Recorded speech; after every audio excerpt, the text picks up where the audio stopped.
y'all? Welcome to my channel. So from the title of this video, it's story time.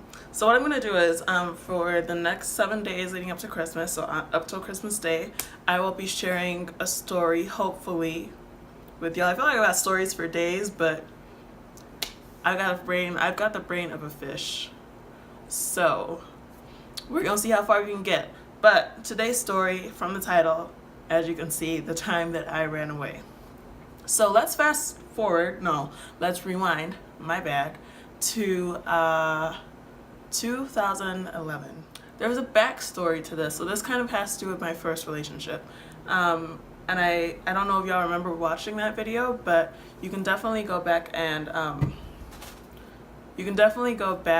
watch that video. I'll link that down below. But basically, I was in a relationship, and our family, my parents and my sisters, both of them were born. Yep. So my parents and my sisters and I, we all went down to Kansas City, Missouri, to go celebrate my boyfriend's graduation because he just graduated from college.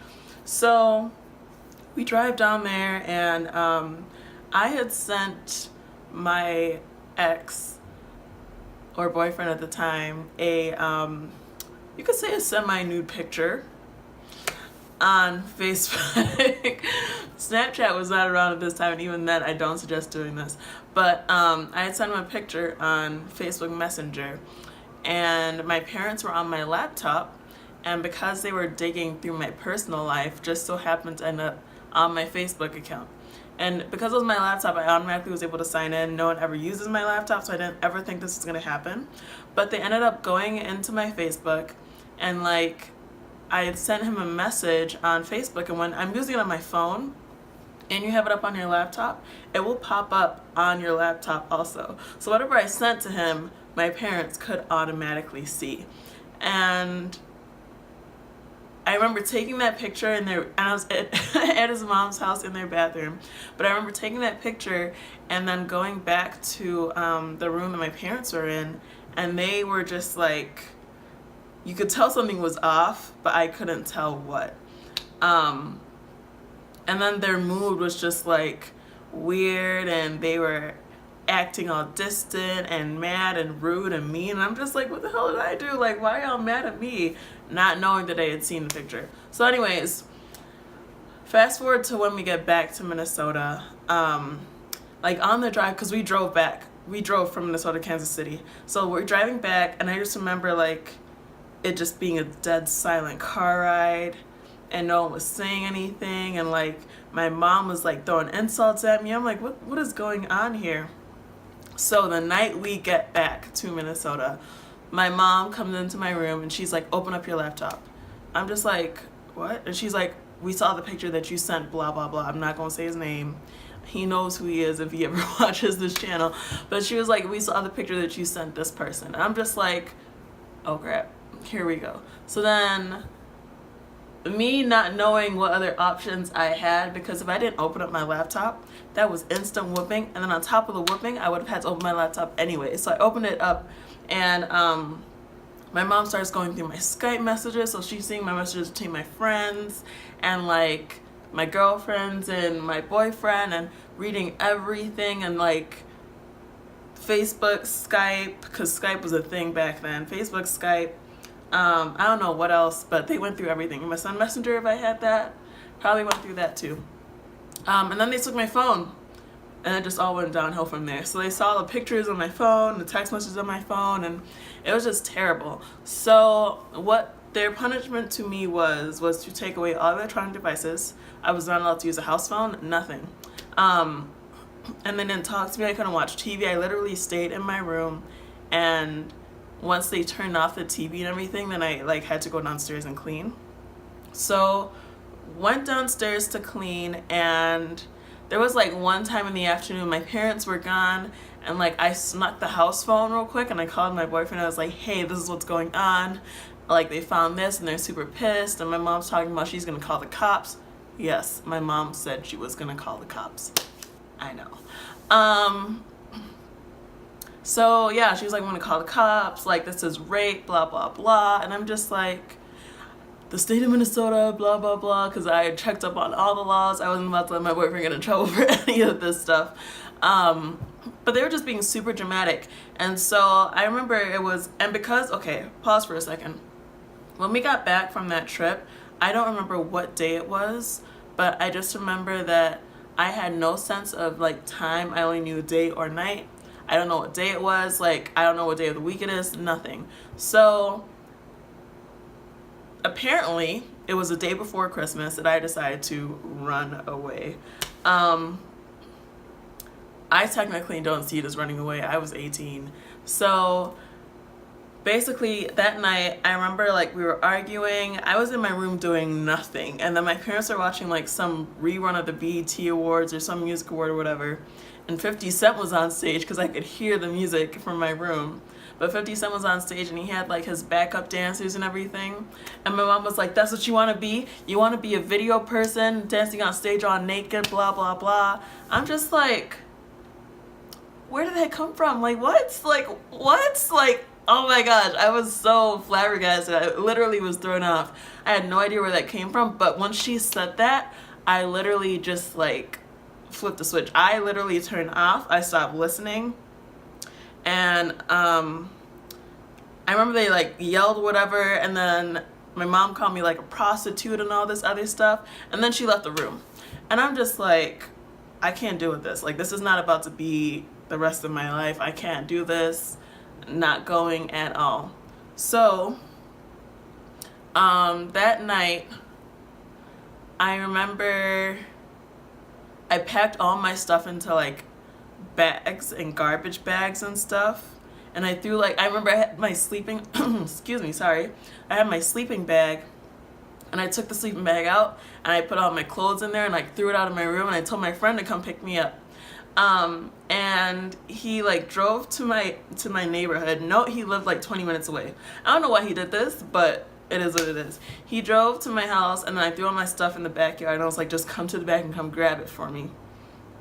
And I guess my dad heard like a lot of movement going on or whatever, and then he like came into my room, busted the door open, and he saw the window was open, and he was like, so you're throwing all your stuff, who's getting all your stuff outside, blah blah blah.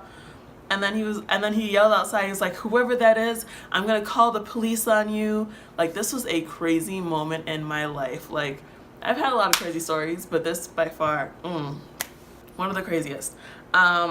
So like, I remember, I don't know what happened in between the time that I was upstairs and downstairs. Somehow, some way, I ended up downstairs. Nope, my friend that was grabbing my stuff in the backyard, that man left.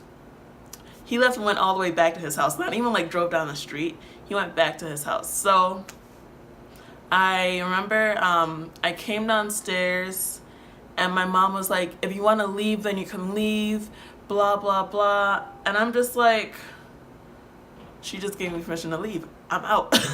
So I literally like grabbed my jacket, and she was like, no, you're not taking this jacket. I bought it for you. And I was like, you didn't buy this for me. My cousin bought it for me. She gave it to me as a gift. This is my jacket. My dad was like, no, let her take the jacket. It's hers.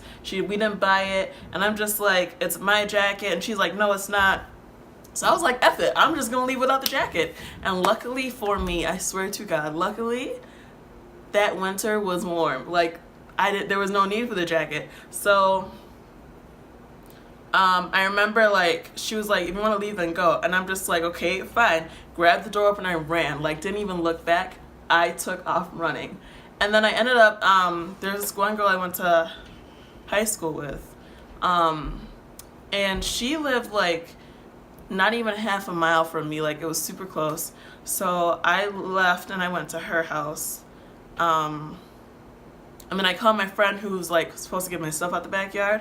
So I called him, I asked him to come back, and he basically drove all the way back to Woodbury, because that's where I grew up, and came to pick me up.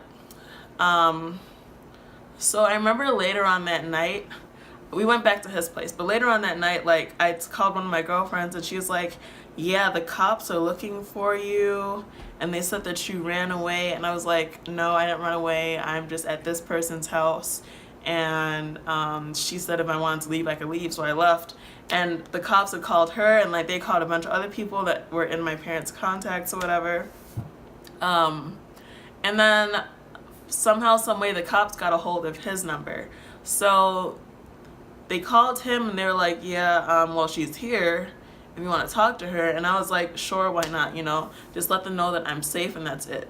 So I was talking to the cops and she was like, yeah, your parents said that you were selling your body. And I'm just like, what?